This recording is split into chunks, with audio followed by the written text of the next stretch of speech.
Hello there, my name's Gaby Thomson and I've just started as the CEO at Doncare. And this is my dog Barbie, who's keeping me company for this taping. Before I tell you a bit about Doncare, I thought I might tell you a bit about myself. I've worked in the eastern region for most of my career. Was with Doncare in a number of senior management roles for about 12-13 years. Obviously I'm a dog person. You've met one of my dogs, the other one's out in the back running around.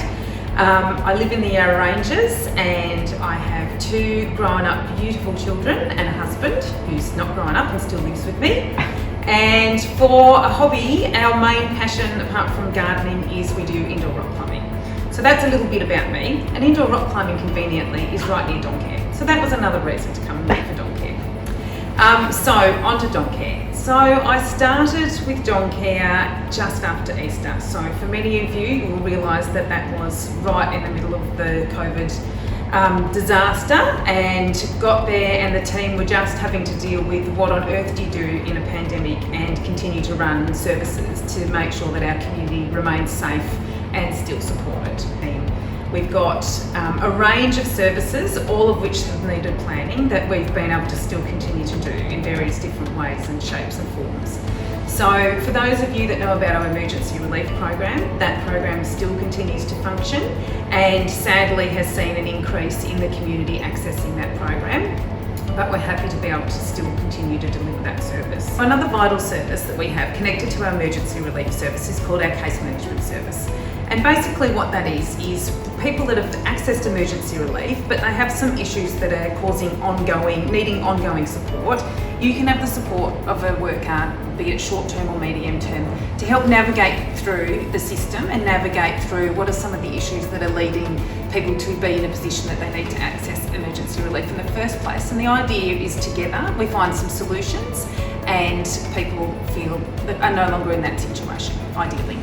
The other service that we have, and one of the most important ones I guess that worries me the most, is our social support program.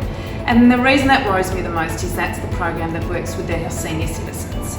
They are really feeling the impact of COVID. The idea of that program is awesome in that it is aimed to reduce isolation for those people in the first place, and as you can imagine, those people are far more isolated even now than they were before with COVID. What we normally would do is run a group work program with sort of 10 to 12 groups, all with different themes, so that whatever an older person's interests are, it's met and they meet other people that have got similar interests. So with our op shops, we have up to approximately 300 volunteers normally. We have a very small staff group to service 7 op shops, and we have a wide range, 300, 350 range of amazing volunteers who've been doing this for many years in partnership with us. Unfortunately, again, they've been hit really hard by COVID. A lot of those volunteers are older themselves and are feeling very threatened and worried about going back outside into the outside world. So despite indicating that they would absolutely love to continue to volunteer, we've probably only got about 30 people at this stage that are ready for when we are able to reopen. And reopening is something that we definitely want to do. So our plan is to reopen not only the op shops, but all of our suite of services back up to normal. And that's going to take some time and it's going to take some resources. As you can imagine, we've been hit by COVID really hard, not just in terms of our reduction in volunteers, but what that means is that those 7 op shops have actually had to close and have not been able to be open since March. So any income that was earned in that time would ordinarily go directly back into service delivery, and it would mean that then we can run other groups, we can provide additional counselling, we can do all of the breadth of things that we've been able to do normally because we can self-fund through our op shops.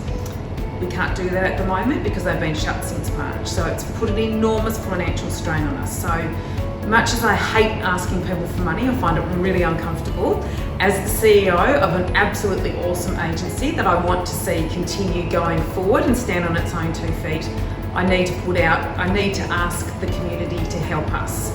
We are very much community services. We love the community, and I believe that Doncare has been loved by the community. So at this point in time, I'm really asking, we really, really need people to volunteer, and we're looking for anyone. We can offer you a great experience. We've got such a range of programs. So volunteers of any age are absolutely welcome. You can volunteer as much or as little time as you want, but we would love to hear from you. So if you contact us via our website, we'll be back in touch as soon as possible.